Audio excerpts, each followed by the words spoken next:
ito na yung bagong pag-stayan natin, di ba? Binili ho namin to noong 2016, ngayon pa lang nagawa. Ito ho ang aming mansion, oh. Ayan. Dito na ho kami titira. Ay, uy!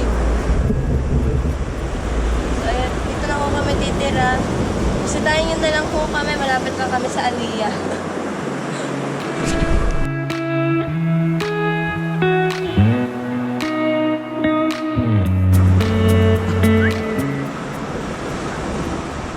Awat ang kamo. Dami na kasing gads eh.